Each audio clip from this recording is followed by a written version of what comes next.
Hello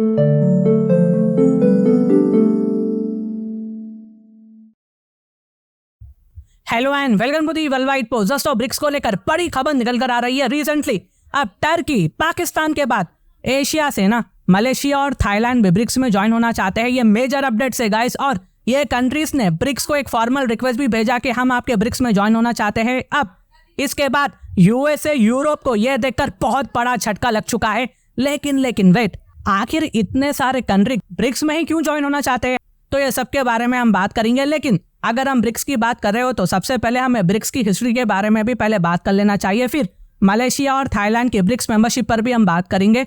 BRICS का idea ना guys पहली बार 2001 में सामने आया था, जब गोल्डमैन सैक्स की इकोनॉमिस्ट जिम ओ'नील ने ब्रिक्स टर्म कॉइन किया था। ये टर्म यूज की गई थी ब्राजील, रशिया, इंडिया और चाइना के फास्ट ग्रोइंग इकोनॉमिक्स को रिप्रेजेंट करने के लिए इन्होंने ये वर्ड रखा था। फिर इसके बाद 2006 में ये कंट्रीज ऑफिशियल ये ग्रुप की तरह मिलने लगी और 2009 में इन्होंने अपना पहला समिट रशिया के येकाटेरिनबर्ग सिटी में रखा था। 2010 में साउथ अफ्रीका को भी इस ग्रुप में इंक्लूड किया गया, जो अकेला अफ्रीका को रिप्रेजेंट करता है, और तब से ये ब्रिक्स से ब्रिक्स बन गया। तो इस तरह से ब्रिक्स का जन्म होता है गाइस। पहले इस ग्रुप का मेन एम मेंबर कंट्रीज की इकोनॉमिक डेवलपमेंट को बूस्ट करना था और ग्लोबल इकोनॉमिक गवर्नेंस में बैलेंस बनाना था। लेकिन आज की डेट में कुछ और ही हो रहा है। ये सब करने के साथ साथ रशिया और चाइना इसे एंटी वेस्ट ऑर्गेनाइजेशन बनाने में तुले हुए हैं।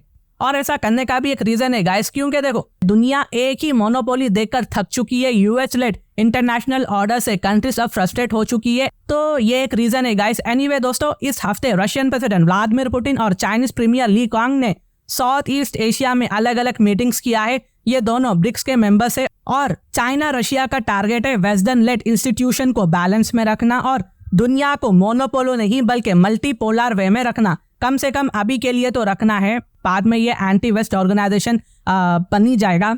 मलेशिया के प्राइम मिनिस्टर अनवर इब्राहिम ने अनाउंस किया है कि वो भी ब्रिक्स ज्वाइन करने का प्लान कर रहे हैं। उनका कहना है कि ब्रिक्स ज्वाइन करने से मलेशिया को इंडिपेंडेंट पॉलिटिकल वेन्यू मिलेगा जो वॉशिंगटन के इन्फ्लुएंस से आजाद होगा।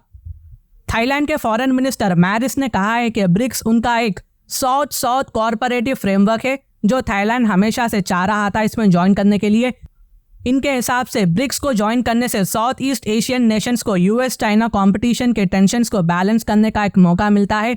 वाकई में शानदार विचार है इनके। और दोस्तों, अगर मैं ब्रिक्स के इम्पैक्ट के बारे में बोलूं, कैसे ब्रिक्स कंट्रीज ने साउथ ईस्ट एशियन कंट्रीज पर इम्पैक्ट डाला है। कुछ दिन पहले ना यूक्रेन के लीडर वोलोदिमीर ज़ेलेंस्की ने एशियन नेशंस को स्विट्जरलैंड में पीस समिट के लिए कन्विंस करने की कोशिश की थी, लेकिन ज़ेलेंस्की को सक्सेस नहीं मिला। ज़ेलेंस्की बहुत ज्यादा डिसअपॉइंटेड हो गए थे गाइस, क्योंकि ये कंट्रीज ब्रिक्स में ज्वाइन होना चाहते हैं और ये कंट्रीज रशिया या चाइना से किसी भी तरह का टकराव नहीं चाहते हैं। और इस वक्त पुतिन ने नॉर्थ कोरिया के साथ एक डिफेंस पैक्ट भी साइन कर रखा हुआ है और साथ साथ पुतिन ने यह भी चेतावनी दे दी कि पुतिन यूएस के दुश्मनों को आर्म और एम्यूनेशन भी सप्लाई कर सकते हैं। अब बात करते हैं ब्रिक्स के एक्सपेंशन की। ये ग्रुप जो पहले 5 मेंबर्स का था ना, इस जनवरी में एक्सपैंड होकर ईरान, यूएई, इथियोपिया और इजिप्ट को इंक्लूड कर चुका है ऑलरेडी। वेरएस सऊदी अरबिया बिल्कुल भी ज्वाइन नहीं हुआ है। सऊदी अरबिया का 50-50 है यहाँ पर, क्योंकि सऊदी अरबिया ब्रिक्स में ज्वाइन होने से पेट्रो डॉलर को बहुत बड़ा खतरा हो सकता है। तो सऊदी अरबिया बार बार विचार कर रहा है इसके बारे में। लेकिन ये रशिया, चाइना और बहुत हद तक इंडिया का भी एफर्ट था ग्लोबल स्टेज पर ब्रिक्स की पावर इंक्रीज करने में। अब सुनने में आ रहा है कि इंडोनेशिया को भी कंसिडर किया गया था, लेकिन प्रेसिडेंट जोको विडोडो ने जल्दी डिसीजन लेने से मना कर दिया है। अभी वो भी विचार कर रहे हैं। डिस्पाइट यूएस और यूरोप की कोशिश थी कि दुनिया भर में ना कंट्रीज रशिया से डील बिल्कुल भी ना करे। और इसका बेस्ट एग्जाम्पल बोलता होगा इस, ताकि मेरे पॉइंट में दम आ सके।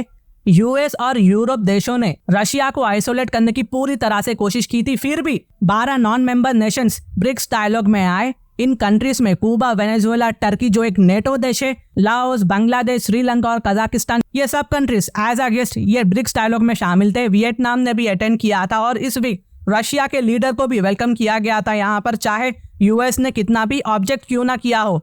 ब्रिक्स का नेक्स्ट समिट अक्टूबर में रशिया के कजान सिटी में होगा, जहां नॉन मेंबर कंट्रीज को भी इनवाइट किया जाएगा। इस इवेंट को होस्ट करने से मॉस्को को यह दिखाने का मौका मिलेगा कि वो वेस्टर्न अपोजिशन के बावजूद आइसोलेट नहीं है। दुनिया रशिया के साथ है और रशिया दुनिया के साथ है। यह व्लादिमीर पुतिन का एक स्ट्रॉन्ग मैसेज है जो अमेरिका के व्हाइट हाउस तक गूंजेगा और यूएस के एलाइज यूरोप तक भी गूंजेगा।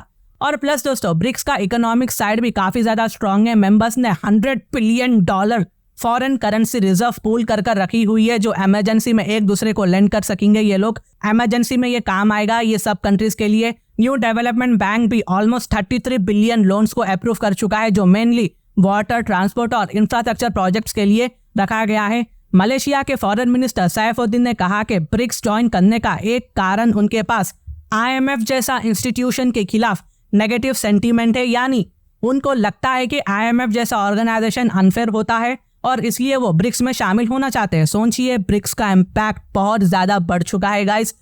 यूएस भी रीजन में अपने सिक्योरिटी लिंक्स भी डिपेंड कर रहा है इसके रेस्पॉन्स में, और यहाँ पर यूएसए छोटे छोटे देशों के साथ कॉन्टैक्ट्स को और भी ज्यादा मजबूत कर रहा है। तो दोस्तों कुल मिलाकर सब कंट्रीज इंडिया की तरह बैलेंस करना चाहते हैं यूएसए और रशिया के बीच में, और बहुत हद तक चाइना के भी बीच में।